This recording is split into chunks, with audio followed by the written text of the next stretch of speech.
Good morning. Thank you very much, everybody, Your Excellencies, dear colleagues, dear friends, dear Mark, Victor. Well, you've said a lot, and now I have to deliver on your expectations, and that's not easy. If Victor asked if it was better when I was a journalist, okay, I'm still journalistic because once you are a journalist, you are ever a journalist. But yes, it is very useful to have a past of a journalist because journalists hate bureaucrats. And they know that if they don't write something right now, it will not be printed tomorrow. So it's better in politics to have more journalists that want to deliver. So, Your Excellencies, dear friends, it is a pleasure, of course, to be in Berlin once again and to participate in another Academy for Cultural Diplomacy conference. As we persistently seek ways to address all those things that threaten our modern societies, our way of life, peace itself, democracy itself, we are sad to see that each time we meet in this hospital forum, events even more dramatic than the last time we had met have occurred. And this time, a lot has happened. From the shock of the unprecedented brutality of the Hamas attack on Israel on October 7th, and the new war in Middle East that followed, and everything, and all this we see in Gaza now, to the recent shock during the election campaign in the United States, when humanity watched in stunned silence the attempted assassination of President candidate Trump.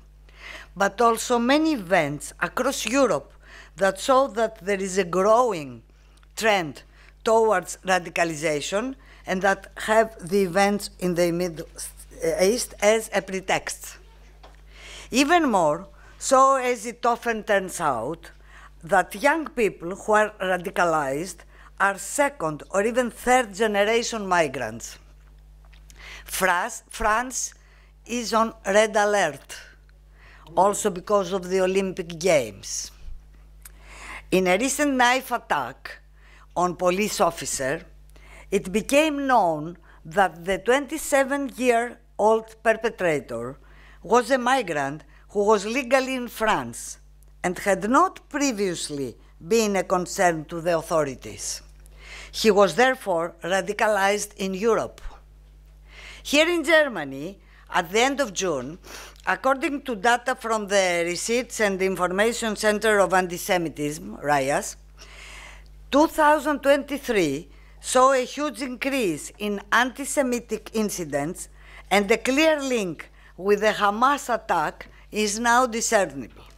RIAS recorded 4,782 incidents with an anti-Semitic background last year, an 83% increase compared to 2022. The 2,787 incidents occurred after the October attack and are seen by observers as a direct response to the outbreak of violence that day. Just the day before, yesterday, on 24 July, the German government outlawed the Hamburg Islamic Center, a Muslim association that owns a mosque in the German metropolis in Hamburg, and which had been under investigations for months for its alleged support for Hezbollah, an ally of Iran and Hamas. According to the German Foreign Ministry, the center in question is an extremist Islamist organization which is against the constitution.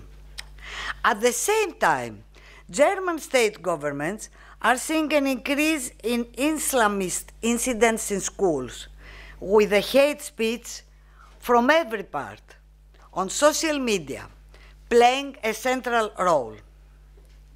Last May, in Western Australia, a radicalized 16-year-old teenager was shot dead by a police officer when he lunged at a group of police officers with a knife.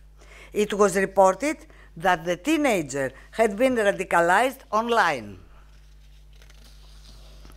Ladies and gentlemen, as migration is the subject of my ministerial mandate, I note that despite the fact that every time a new war breaks out, everyone's mind goes to the risk of a new upsurge in the migration crisis, this time, in my estimation, the risk of increased migration flows comes second. Things are much more serious. As the swastikas and stars of David have come out of the most infernal traps in Europe, as Europe is already hosting millions of migrants, and as hate is spreading everywhere and hate rhetoric is prevalent, the greatest danger is radicalization, the return of both anti-Semitism and Islamophobia. At the moment, we have 3 active wars. It was been said by His Excellency. 3 active wars in our neighborhood: Syria, Ukraine, Middle East, and various civil wars that are giving birth to refugees. Unfortunately, our planet welcomed 2024 with 200 wars and with millions of refugees. According to the official figures, 76 million people are internally displaced in their own countries, while 120 million refugees are estimated to have already fled their countries. The problem is that these wars are feeding each other. The explosion in the Middle East has led to greater inflammation on all other fronts, resulting in increased migration flows from various neighborhood regions. The war in Syria, which seems to have reached a standstill, was suddenly revived after Hamas attack in Israel. The same in Iraq, the same in Lebanon. In Ukraine, just after the attack on November 1, 2023, the biggest Russian attack since the beginning of the year occurred, and today the war is in one of its fiercest phases, with hospital bombings, battles around nuclear plants, and strikes against key energy infrastructure. Shiite Houthi rebels are firing missiles at Israel from Yemen and attacking ships. In the Balkans, the fire between Serbia and Kosovo is still burning. Jihadist attacks in 10 Sahel countries have become more ferocious. The civil wars in Sudan, Congo, Eritrea, and Nigeria are also the same. In less than 3 years, 8 coups have taken place in Africa, which has been completely destabilized. 2 in Burkina Faso, 2 more in Mali, 1 each in Guinea, Niger, and Gabon. The most serious is that of Niger, which was cooperating with the Europeans and was the last buffer on the route from sub-Saharan Africa. Add to this the civil war in Sudan, where there are already 10 million internally displaced persons or refugees in 7 poor neighboring countries, another 10 million in Congo, over 2 million in Nigeria, and 4 million refugees from Ukraine, and it is estimated that 120 million people are seeking to resettle in Europe. People are moving from one country to another, where they meet the next civil war and the next drought. At the same time, jihadism has taken hold everywhere, resulting in murders, rapes, and destruction of agricultural crops. Another real danger is the export of civil conflicts in Europe. The Eritrean civil war has already been transferred in Europe, in Denmark, Sweden, Germany, and Israel. There are increasingly frequent clashes and bloody incidents between migrants belonging to the two warring factions. The same is happening with the civil war in Sudan, but also with the new Middle East explosion, as Palestinians in structures in European countries are affected by the events in Gaza. Meanwhile, climate migrants are here also. Climate change, drought, heat waves, fires, floods are bringing new waves of migrants, as the climate crisis is accompanied by food crisis. There is no longer a single plot of land left for a man to grow crops and feed his family. In Africa, what the jihadists, Boko Haram and Shabab, do not burn, the heat waves do. Afghanistan, after 3 years of drought, is suffering from floods. So are Pakistan and Bangladesh, where political unrest has been added to the mix. Over the next 30 years, some 1.2 billion environmental migrants are projected to be displaced.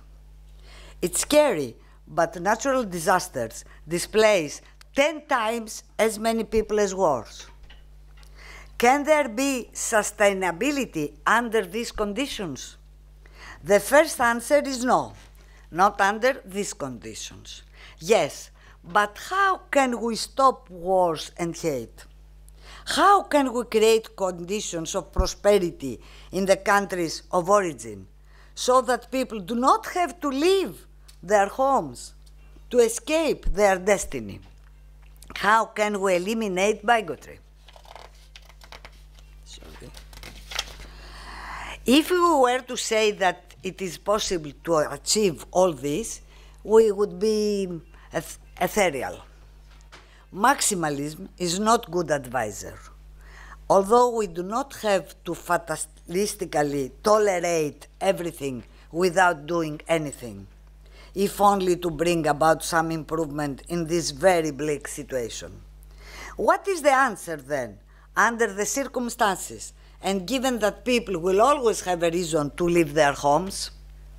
In my opinion, the answer lies in one word: integration, also mentioned before.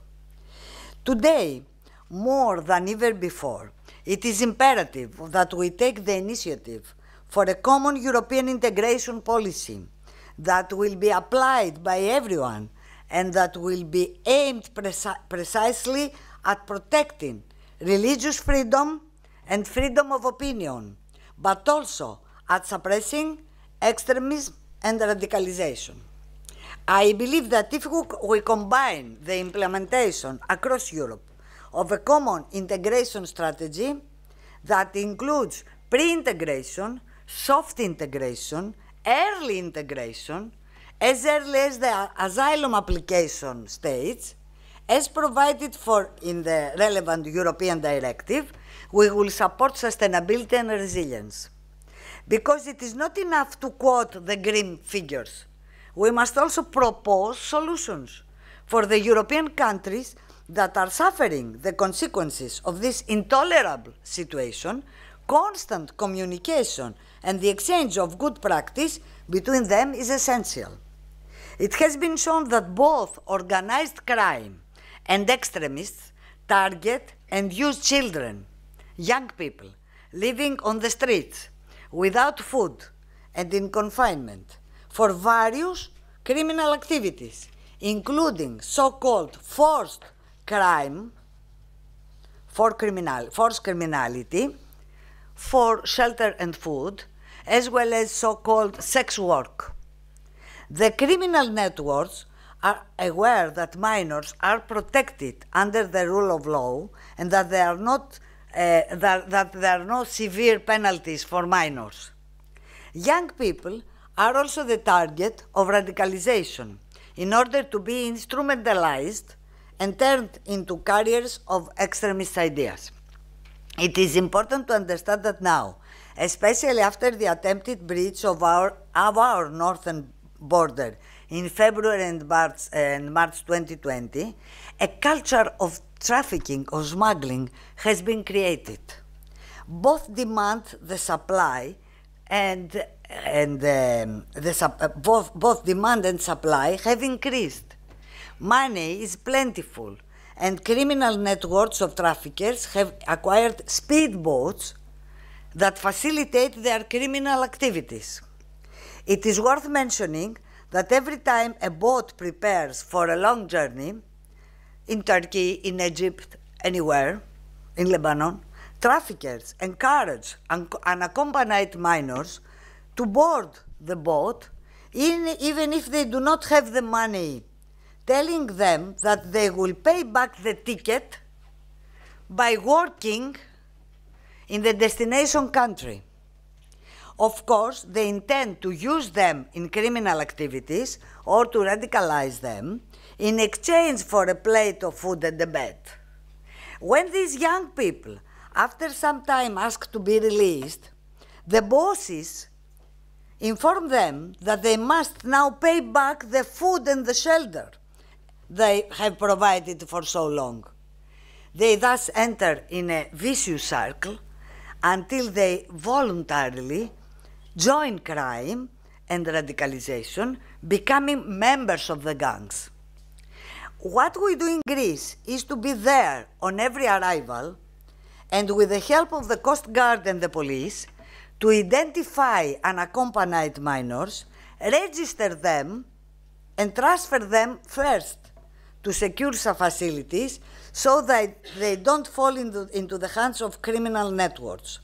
We are thus removing weapons from the crime and the radicalizations. We all need to realize that social peace in a world that produces wars and refugees comes at a cost. But without prevention, the cost would be much higher because we would be faced with the consequences of radicalization.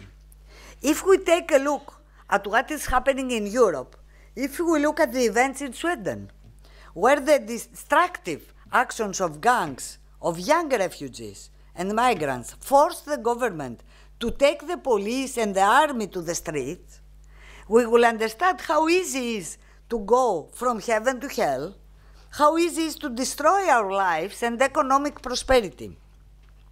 Migration is a matter of national sovereignty and national security, but it is not limited to border protection, for which in Greece the Coast Guard and the police and the armed forces are fighting. It also requires the protection of populations already in Europe or having received international protection and the refugee status. Protecting the borders and protecting people had been the mandate of Greek Prime Minister Kyriakos Mitsotakis from the very beginning. Greece currently has one of the most comprehensive reception and protection systems. In many cases, we are a pioneer. As a first line and first reception country, but also as a transit country, we were obliged to develop innovative tools to protect both Greece and the whole of Europe. We now have a new national integration strategy which aims at real integration and not at creating parallel social systems, ghettos, marginalization, radicalization, and ultimately criminality. In our strategy, we have included, apart from the knowledge of the Greek language, the familiarity with the European way of life, democratic institutions, parliamentary constitution, gender equality, the prevention of all forms of violence, and human trafficking. In this context, we have also included in our strategy the pre-integration stage, early action, as I said, with various actions, such as the training program for refugees and migrants in dealing with natural disasters. The program of training in responding to the forest and urban fires was included last year in the Achievements of the Union, a text that traditionally accompanies the State of the Union speech that addressed the Commission President, Mrs. von der Leyen. I must tell you that in many cases of fires close to the camps, trained guests have dealt with the fires at their initial stage. Most of the time, the fire department does not need to be engaged with our structures, as patrols and possible evacuation are handled by the refugees themselves. We also place particular emphasis on countering trafficking with the large international exercises, but also training of interpreters and supply chain workers. In particular, as regards the protection of young people from organized crime and radicalization, the Special Secretariat for the Protection of Unaccompanied Minors was created in 2020. We then carried one of the most largest operations in Europe to locate children in Greece and found about 5,500 in the jungle of Moria, in the favelas of Samos, in the streets of the hinterland, and in police stations. In 2023, this special secretariat was integrated into the General Secretariat for Vulnerable Persons and Institutional Protection, which is also part of my portfolio. Today, unaccompanied minors are protected in an exemplary way in 75 structures, and accompanied children go to the school after having passed through a stage of non-formal education, a bridge to formal education in the public school. Already 2022 was considered the best year of education for refugee children since the beginning of the refugee crisis, and over 25 children have benefited from our program, All Children in Education. In addition, we also created the National Emergency Response Mechanism, which includes a hotline through which over 5,000 minors and over 7,000 vulnerable people have been rescued. This National Emergency Mechanism received in December 2023 the second prize in the European Crime Prevention competition. Recently in Vienna, the mechanism received another international recognition. At the 14th session of the United Nations Office on Drugs and Crime, it was the working group there, in a rare and promising unanimity, all member states, over 200 countries, agreed to recommend the mechanism as a good practice to all their members. At the same time, we are closely monitoring all incidents of delinquency, especially regarding unaccompanied minors, to avoid further burdening our society, which is already reeling from youth delinquency. So, specifically for the unaccompanied minors who reach adulthood, we passed a new law on March 2023, under which they are granted a 10-year residence permit in the country, provided they have successfully completed 3 years of secondary education by the age of 23. So we link their staying in the country with education. We have the program, our emblematic program, Helios, and from 2019, 47,000 persons have benefited. And now we're creating the Helios Junior. It's for the ex-unaccompanied children, because we have about 3,000 more or less children, unaccompanied children, which are 16, 17 years old. So this will be a program for ex-unaccompanied minors who are getting adult, but it's, you know, it's 18 years old minus 1 day, 18 years old plus 1 day doesn't make any difference for a child to be out in the jungle or in the out world. So we're preparing this Helios Junior program, and we rent houses for these children, and so if they go on with their studies, university or anything, they stay there and they go on and they have a subsidy. If they want to work and learn something else, they can do it, but they will have a house even if they are adult. So, and I can tell you also, in order not to tire you, is the only European country to use funds from the Recovery and Resilience Fund to train refugees and migrants in sectors of Greek economy that are short of workers: agriculture, tourism, construction, and manufacturing. And these are programs that are implemented by the International Organization of Migrants. Of course, we cooperate closely with the United Nations High Commissioner for Refugees, UNHCR, and we have several programs with them. Of course, it is a framework. This is a whole framework because UNHCR has an advisory role to us, and now we're going to train refugee women to obtain employment and professional future. And we're creating immigration offices integration offices in all our immigration camps.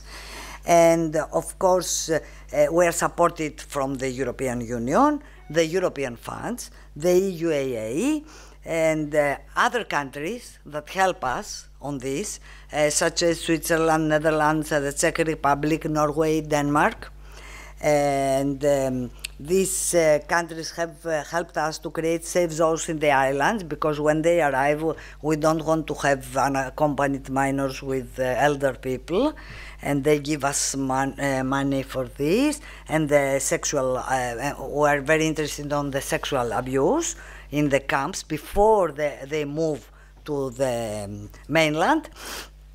And we also have created the institution of mentors, unaccompanied children who arrived in Greece by the boat, but now they have been in the university. They are Greek citizens, most of them. They have had their service in the Greek army, and they go around in the camps, find the children, and tell them, "Look at me, I came by the boat like you, and I'm here working for the Greek state."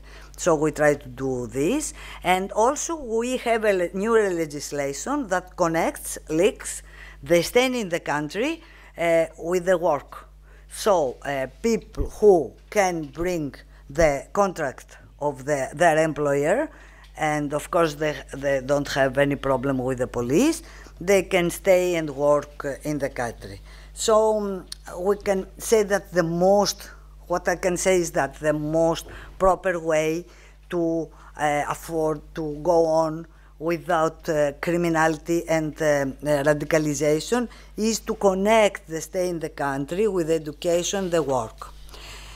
Ladies and gentlemen, unfortunately, 20 years after the end of the World War II, 20 years since that never again, our world is not what our fathers and grandfathers dreamed of when they fought and shed their blood against Nazism and for freedom. They did, our parents and our predecessors, they did their duty. Now we must do ours in several times, but it is hard, but we have to do it. Thank you very much for hearing me. Thank you very much. If you could stay on the stage, it would be great. Could we take some questions from the audience? Would that be okay? Excellent. So as always, if you could briefly raise your hand if you'd like to make a brief question or a comment, and also introduce yourself so the speaker knows where you're coming from, that would be great. My colleague Valeria has a second microphone, so just raise your hand, please.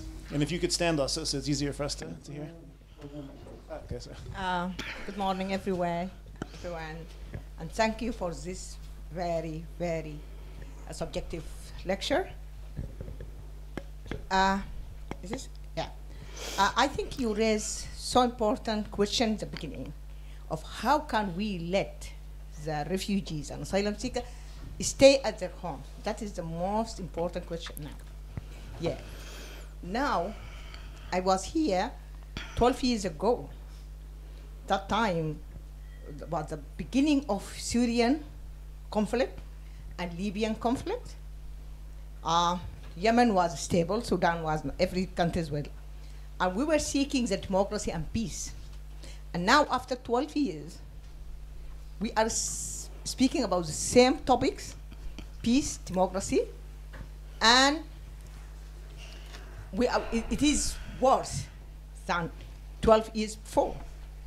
Now I think this country, when I came in 12 years ago, they were rare Syrian people. I was hardly finding halal restaurants, and I was looking for Turkish restaurants only. But now I think everywhere I found Syrian people working, restaurants, everything. I feel everything changed here because their countries are united up. The important step now, and you can do it as a European country, let our country stable, sustainability, peace, democracy as a concept is very nice concept. But if you want to practice in Europe, it's different than our third world countries, which ruled by tribalism, ethnicity. People are not like European people who used to use their right of choosing their government, but even democracy here is limited by constitutions, law. But in our countries, it means echoes. It means you do whatever you want to do. That means any tribe want to control, any ethnic groups want to control, any religion group want to control, which is different than Europe. So the way leave every people practice their own political ways and choose their government. Since 90s, I think we experienced that so many countries try to do their Western democracy way, like Algeria, Gaza, Sudan, everywhere, but Egypt. But once they chose their government, it been took away, even before they take their fair rotation. Because I think it didn't please the Western country. Oh, it brought the Islamists, it brought this, and then destroys this government, and the country went to conflicts. So how can we, as a third world countries, practice democracy while we are controlled by international society, especially after the collapse of the Cold War era, in new era? Now, it is not liberal democracy as we used to do, but it is neoliberalism, which is against the democracy itself. Democracy is the majority have to rule the country, like we used to do here in Europe. But in our country, no. The minorities have to be in the top. If the majority use their country as the government, it will be destroyed. Now in Sudan, we are in disaster. When I was here 12 years ago, I was international student studying my PhD in UK. And unfortunately, after my viva and passed by minor correction, I didn't get my certificate. That is another issue. But now, I am refugees in UK. I am a protected person living as a refugee, and so different between being international student sponsored by your country and being refugees protected by another country because you have no home back. That is so bad. For my experience, it's different feelings between that time and this time. And that will breed, like as you said, radicalism, and so problem for, and I think European countries now are facing so many problems because the immigrant and the status and also the economic is going down and everything. Let them stay at home. Whatever it is, your home is your home. and you will be peace even if you are not eating well, but you have peace. No civil war, no conflict, no political conflicts, no ethnicity, no tribalism. You will stay as before. Before 90s, no one was coming like refugees here, but they were coming like academia, professionals, to gain good education. And we're going back, but now all are fading out as fleeing and leaving the country because they have no home. Then change the new way of neoliberalism. Let's go back and choose our government and live our life, whatever it is, in our homes. Thank you very much. Yes, I believe that people do not leave their countries because they like it. Everybody prefers to stay in his home, in his village, in his country. It's crazy to say that everybody decided to go out and come in Europe because they don't want to stay anymore in the country that they were born. But this is something many times I've thought of it. I said, why? We did not achieve what we wanted. And what I believe is that the West, tries to have people from these countries to be educated in our universities, in the United States, in Europe, things like that. Then those people go back to their countries, but they are few. If we could have equality in education, we should not create an elite. Because what we did, and you call it new imperialism, is that, I take some people, I have them in our universities, I educate them, I tell them what democracy is, but when they go back, they find the same people they left before. Nobody's educated at his level. So then, a lot of them tend to be corrupted after that. I mean, people who were educated in the West. So what I believe is that everything must be done in the countries. What happened some months ago, Mrs. von der Leyen and some prime ministers, our prime minister also, went to Egypt, and they did not give money only for the borders, which is not nice for somebody who has problems, who has children that cannot eat, and they arrive in the boats to tell him, I give you 300 million euros, you guard the borders. I don't care what you are doing with your country. It was for the first time that the European Union gave 7.5 billion for Egypt. This is a huge number in order to go on with their economy and keep their people there. If it was to go there and tell them, how much you need to guard your borders, it would be 300 million. They don't do it. They say, what am I? Am I a policeman of the border? You pay me only for this? So I believe this is a good model. To give the money, and of course you control the money, because to us also they give us money for the children, for the housing, for their clothing, for the eating, for everything, for English, for everything. Teachers, psychologists, sociologists, they pay us. And they come with a control. They can find a way because they are afraid that if I give them money, corrupted leaders will get the money and nothing will happen.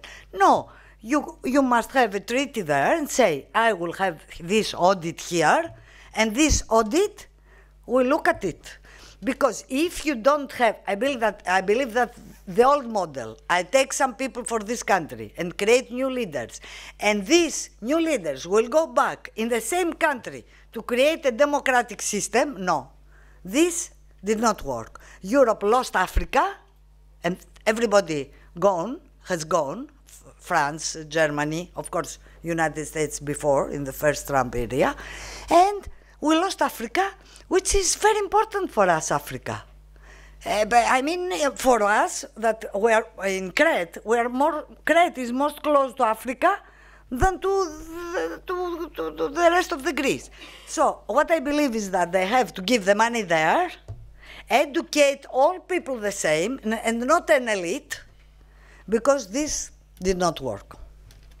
And I hope that this could be an idea, even, I mean, in the results.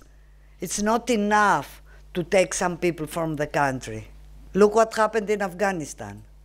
What happened? After a while, we had the same. Why?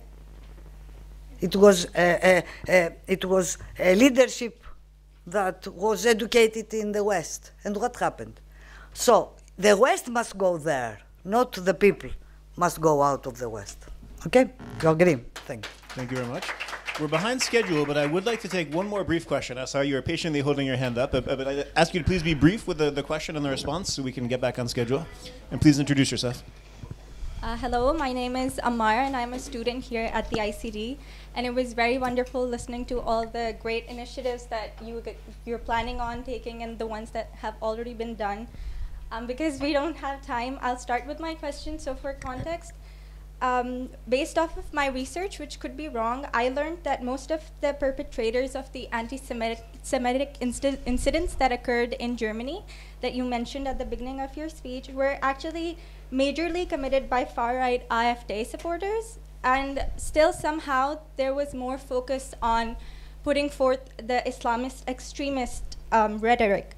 So my question is that do you think that the EU is doing just as much to protect its Muslim population from the rise of Islamophobia that is occurring due to this rhetoric, and one example of which can be seen in the hijab ban in the Olympics taking place in France? That's it. Well, you know, their countries have different profiles. For example, Greece was a country of refugees. We accepted a lot of refugees, of course, Greek refugees, but still refugees in a very poor country. After, if you imagine that in 1920, 1922, Greece was going out from wars, 10-year wars. The grandfather of my husband, he was in Macedonia and in all these places fighting during the First World and after during the Balkan Wars for 10 years. So they were so much exhausted and they did not have food to eat, and then they arrived in Asia Minor, and where we had this huge defeat. The place was very poor, but even after that we received 1.5 million people from Turkey. So Greece is a refugee country. After that we had to go migrants in Germany, gastarbeiters in America, everywhere. But other countries were countries that, okay, they had colonies. So they have different way to speak to the people. For example, the countries that used to have colonies, they have ghettos. This doesn't work because they are radicalized there. People must live all together. And for us it was difficult because, you know, in 2015, 1 million people arrived in Greece, so people started to, they are not racist, but it was a chaos. And in a chaos, people get angry. But now everything is okay. They're going out, they're working. If something happens, for example, to somebody to a child of 18 years old that has a problem and cannot go to the university, all Greece is on foot on this. But I believe that every country, according to its profile, here in Germany, they have AfD. Okay. And they are first. They should find a way why this happens. And why this happens in Germany, which is unbelievable, after what happened just 80 years before. They should find out what's going on. Every country has to work according to its history and its profile. I cannot give a receipt to everybody. But I know the causes of what is of all what is going here. For example, in us in Balkan, they say that Balkans create more history that can eat. And we have, you know, always history. But, okay, we find a way. We travel. We go around. If you think that, I was saying in my colleagues from Romania, that when this Ceausescu issue happened, just before, I was writing in a newspaper, and I wrote a story coming from Romania, that a man and his son they are in their house, and the boy opens the window in order to say that there was not heat during Ceausescu era but it was something that it was said in Romania, from where I learned it. And the boy opens the window, and the father says, "Please close the window, everybody who is passing from outside will freeze," which means that it is more free. And after that, the Romanian ambassador came to my director, I couldn't imagine, and said, "You have to fire her because she insulted the Romanian government and Mr. Ceausescu and Elena Ceausescu." And the directors told me, the Romanian ambassador wants you to be fired. I said, "Tell him he will be fired before me." After some days, I was in Bucharest to cover what happened there after the Ceausescu killing execution. So things, I mean, every country, and after that, I was the MP that I wrote all the law to say yes in order to have Romania and Bulgaria in the European Union. I mean, things change, history changes. I was insulted by Romania, and after 10 years I was the one who wrote, yes, we want them in Europe. So I cannot give a receipt. You have to be with open eyes, and the governments must look at the roots to do grassroots work on what is happening really in the societies. Thank you.